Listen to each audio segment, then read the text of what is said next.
Mas antes eu fiquei com uma curiosidade. Eu quero entender como é que você saiu desse mundo acadêmico para o mundo de concurseiro, que é completamente diferente. Porque você vinha com uma formação acadêmica, você trabalhava na secretaria, na área pedagógica, como professora de escola particular, de escola pública. E eu sei porque eu já vivi esse mundo. É um mundo completamente diferente do mundo dos concurseiros. Como é que você mudou para o concurso público? Então, Diego, é porque aí, nessa experiência do mundo particular também, trabalhei em escolas e também trabalhei em bancas de renome do país durante 10 anos. Banca de concurso mesmo. Isso, Puxa vida. durante 10 anos, né? E essa experiência, esse observar ali, de fato, então, assim, é um outro olhar que você tem, né? Então, assim, você tem um outro olhar. Então, eu prestei essas consultorias e, assim, é claro que se o que você vai olhar é igual você colocou, é um critério de avaliação. Então, para coesão e coerência, eu tenho de 0 a 5 no tópico ali. Então, é um raio-x. Então, esse texto aqui cabe onde? No 0, no 1, no 2, em coesão e coerência? Cabe em quê? Em que lugar?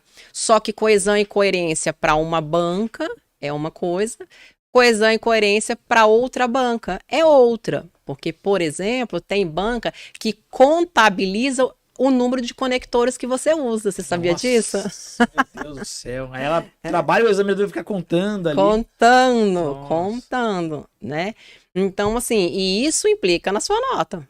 Né? E como é que era pra você? Porque assim, vamos lá. Você como consultora de bancas examinadoras tem que ter uma vida totalmente discreta. Você não pode estar em cursinho, não pode aparecer às vezes em rede social usando isso, né, de carteirada, assim, de propaganda. Não. E aí você lá preparando ali, de alguma forma assessorando na questão das provas, você percebia alunos de preparatórios ou alunos que estavam se preparando totalmente errados? Pô, tá tudo errado e não poder falar nada. Como é que é isso? E aí sim, né? Porque, inclusive, né, para depois atuar dentro da minha mentoria e montar ali a minha empresa dentro dessa área, eu tive que fazer total assim, afastamento, sem dúvida. né? Afastamento de que eu não estaria mais atuando neste segmento. Então, foi uma escolha. Imagina. Né? Então, assim, é uma escolha de vida. Mas por que que eu escolhi isso? Porque diante da experiência e tudo, eu queria mais. Né? Então, assim, certas questões na vida, certas posições profissionais ali, elas acabam naquele limite ali.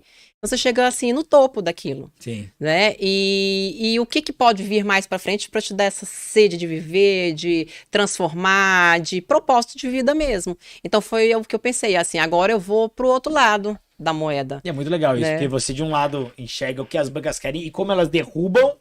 Não, agora beleza, vivi essa experiência bacana. Agora eu vou ajudar a galera a superar essas barreiras, né? E já como você falou, é o outro lado completamente contrário. E aí, assim, cabe eu colocar também que, assim, que eu criei o meu próprio método, né? Independente de qualquer banca. Né? Então, não é eu trazer o que aquela banca nos bastidores, por exemplo, trouxe. Não se trata disso. Né? Se trata que hoje a forma como eu olho, porque eu trago para o meu aluno a mesma coisa que, que qualquer professor de língua portuguesa ali vai olhar, que é o quê? O padrão de resposta, né? Os critérios de avaliação e a prova. Todo mundo tem acesso a isso, não é? Sim. Mas é claro que me trouxe uma percepção de avaliar esses padrões, né? Então, assim, que eu observo e falo assim, olha, não, ó, vai por esse caminho, né? Então, aí foi ali que eu criei o meu método e desenvolvi para que o aluno, então, hoje, por exemplo,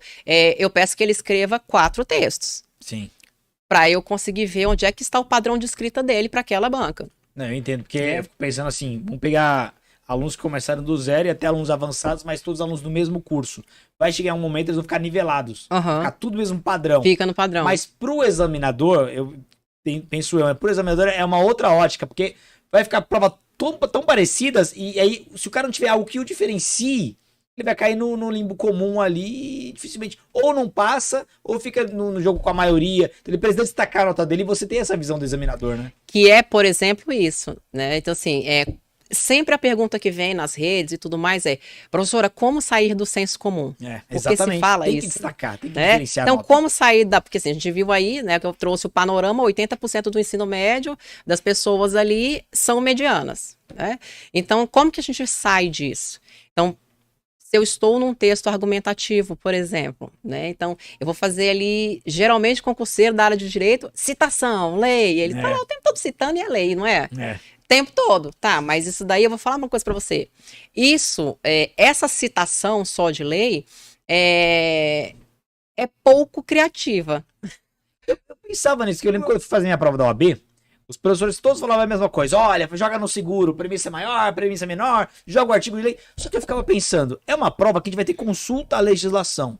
Se eu ficar reproduzindo o que tá na legislação, ali o examinador já sabe. Então eu só colocava... Tinha gente que transcrevia a lei. Isso me irritava. Então eu fazia uma mera remissão e continuava com o texto, porque... Se for só para produzir o vademecum ali, não serve para nada. Não serve para nada. Né? E se já está ali, você não vai colocar nada que tem ali. Então, assim, aí, como que eu saio do senso comum? Lei, né? Citação é uma forma. Em textos argumentativos, citação é uma forma. Mas eu tenho muitas outras. Eu tenho causa e consequência, que mostra que eu tenho raciocínio lógico. Eu tenho ali, eu posso trazer dados estatísticos, fazer recortes disso. Né? Porque uma coisa é falar que a maioria das pessoas sofrem, por exemplo, de problemas emocionais, comportamentais. A maioria, não, 10% de brasileiros da região sul. Então, quando eu vou fazendo recortes de estatística, então eu vou saindo dessa zona de senso comum. Então, eu vou me distanciando da massa. Então, é a forma que eu falo, que é da gente, assim, é como que quando o avaliador olhar o meu texto, os olhos vão brilhar e falar, esse é o texto. É isso que eu imagino.